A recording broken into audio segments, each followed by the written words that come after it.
guys, ito na naman po tayo. At yun nga ating tatalakayin today ay yung mga katanungan ng ating mga followers at saka subscribers sa aking YouTube channel at saka sa aking Facebook page. Na ano nga bang agency na applyan pagka gusto mong maging isang dairy farm worker. Kaya ito po ay aking sasagutin. Tulad po ng nasabi ko sa video kong una, kung paano ako nakapunta sa pagdidairy. At ito nga, yung ang aking agency noon ay staff house. Ako po noon ay walang experience. Ang nilagay ko lang po noon ay siyempre may alaga kaming baka sa aming sa aming bakuran na dalawa.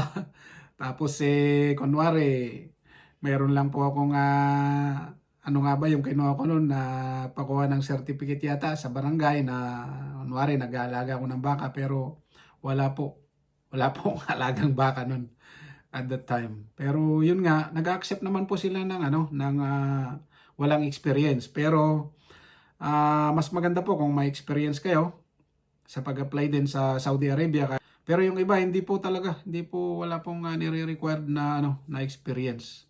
As long as ano ka lang, yung po ginagawa nila noon, pag nag-apply ka sa agency, kakapain po yung kamay mo kung may kalyo.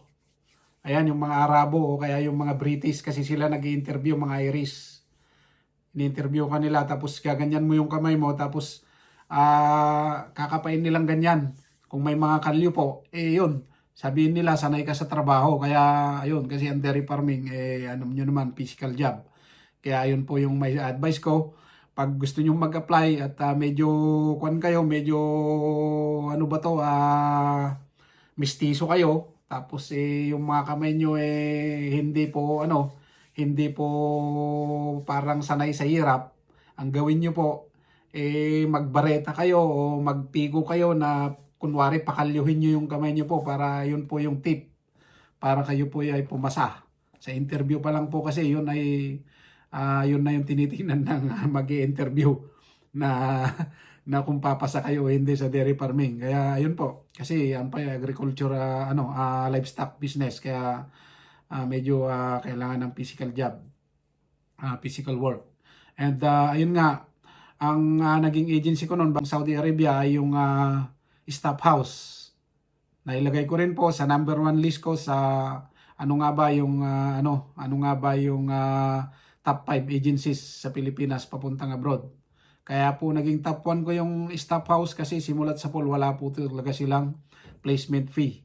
Ang maganda po kasi in-explain nila yan noon sa amin, nung mga aplikante pa kami, ang ginagawa nila, sila mismo ang pumupunta sa abroad, sila kumakausap sa mga employer para po sila ang magbayad ng mga placement fee ng kanilang mga client o ng kanilang mga applicant.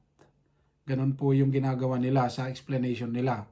Kaya po maganda yung maganda yung staff house. Kahit saan po, Canada, Australia, lahat po. Meron silang Germany ganyan. Meron silang mga bakanting trabaho, depende po sa inyong applyan.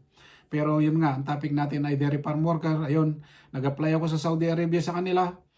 At naghintay ako mga 1 month po. Kasi yung uncle ni Mrs. ko ay accounting manager. Kaya meron po akong backer noon. Pero kahit naman po wala kayong backer kung tawagin sa atin, alam nyo naman palakasan kumbaga sa atin. Pero kahit wala kayong backup, mag-apply lang kayo. At medyo mas matagal nga lang yung hihintayin nyo. Pero as long as na may bakante na sila at kaya nangangailangan sila ng mga trabahador na dairy farm worker sa Saudi Arabia, sa pinanggalingan ko, ay tatawagan ka po nila. At sabihin mo, I'm willing, sabihin mo na ganun, magtrabaho sa dairy farm worker kasi sanay din naman ako sa hirap ng buhay, sanay ako sa bukid, ganyan. Kahit hindi siguro, pero yun ang sabihin nyo, sa tip lang po.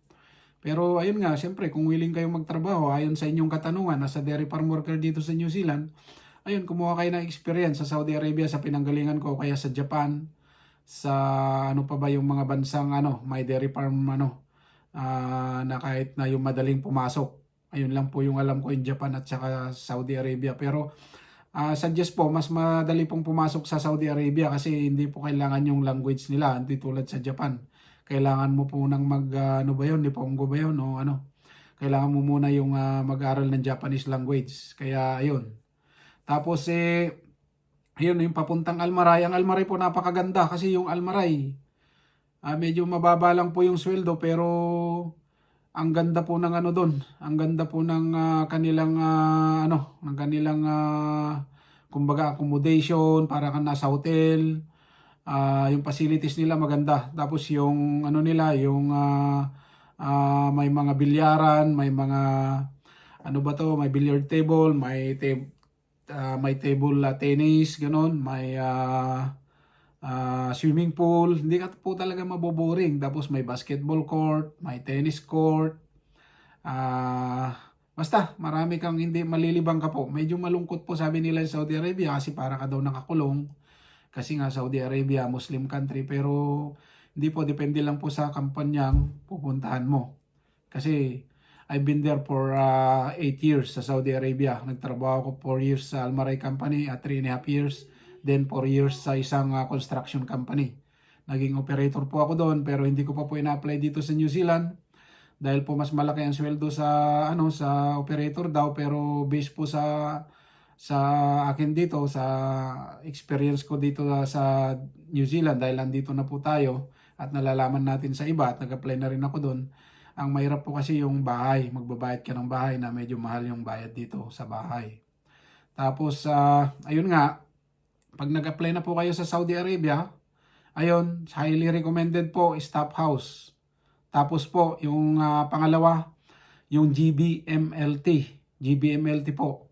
Ayan pong agency na yan ay papuntang Saudi Arabia rin po sa hindi lang po papuntang Almaray, marami po silang marami po silang mga countries at saka marami silang trabaho na hindi lang po dairy farm worker. Pero ito nga sinasagot ko po kayo kasi yun po yung katanungan nyo about sa dairy farming.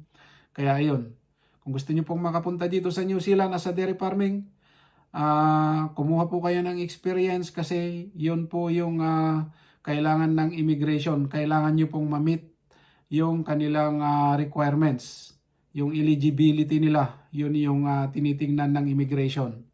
At para po wala pong question sa inyong papers, wag po kayo mag-fake ng papers, napakahirap po. Pag po kayo na-decline ng una, yun na po yung laging sisilipin. Kaya hangga't maaari wag kayo maglalagay ng mga ng mga certificate na hindi po naayon doon sa experience nyo at saka pinagawa nyo lang kasi mahirap po yun.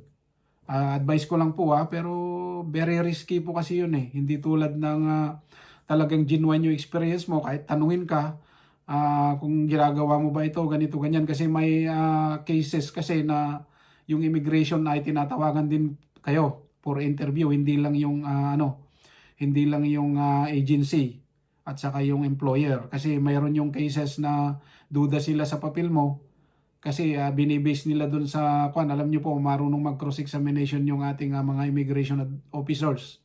Kaya ingat po kayo sa pag-apply dito sa New Zealand kung gagawa po kayo ng mga ganung activity kasi advice po na wag po hangga't maaari. Kaya ayun, nailagay na natin dito sa screen. Ayan nga, staff house. Apply nyo yan. Papuntang Saudi Arabia kung gusto nyo mag-dairy farm worker. Tapos, yun nga, itong GBMLT. Ayan po. Highly recommended ko po din yan. Kung gusto nyo magpunta ng Saudi Arabia sa dairy farm worker, napakaganda po ng kumpanya ko dati, yung Almaray Company. Highly recommended company po kasi nanggaling na po ako dyan. Kaya alam ko, gusto nyong pumunta ron, mag-experience lang po kayo. Ayun, kung nangarap po kayo makapunta dito sa New Zealand, this is your chance. Meron po akong shinare natin ng video na to para po sa inyo kasi yun po yung katanungan nyo. At mayroon din naman po akong nasagot ko na po yung mga ibang katanungan ng iba, kaya panoorin nyo lang po yung mga nakaraang videos ko. Ayun, basta yung mga tinatanong nyo ay aking sasagutin through mga videos. Kaya po inihiwalay ko yung ating mga videos para may kanya-kanyang title, mas madali nyo pong ma-reach out o ma-search at saka maintindihan kasi yun lang po yung topic natin, hindi po yung iba-iba. Kaya ayun. Hanggang dito na lang guys yung ating topic nga about sa agency na in-applyan ko bago ako nakapunta dito sa New Zealand as a dairy farm worker. Ayun po, nasagot na po natin. Kaya maraming salamat po sa inyo ulit. At yung mga katanungan nyo ay akin pong sasagutin sa abot ng aking makakaya based sa aking experience, saka sa aking nalalaman, saka sa ating mga nasa search. Kaya ayun po, hanggang dito na lang po. At sharing is caring. Eka nga, maraming salamat po sa inyong lahat. And don't forget to subscribe po sa aking YouTube channel, saka Pangarap Vlog and Said. At siyempre, pakiclick nyo rin po yung notification bell para lagi kayong updated sa ating mga gagawing mga videos pa. At siyempre, don't forget to follow din po yung aking Facebook page, Kapangarap Vlog and Said. Nagla-live po ako doon minsan about dairy farming. Kaya kung gusto niyo pong makita yung actual na ano ba yung dairy farming dito sa New Zealand, ayun po, nagla-live po ako dito around the farm. At allowed naman po ako ni yung aking boss.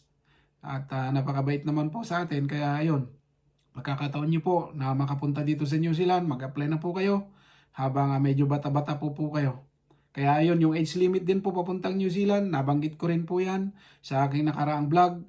Tapos ano po yung top 5 agencies papuntang abroad, nabanggit ko po rin sa aking nakaraang vlog. Kaya hanggang dito na lamang po yung ating vlog na ito.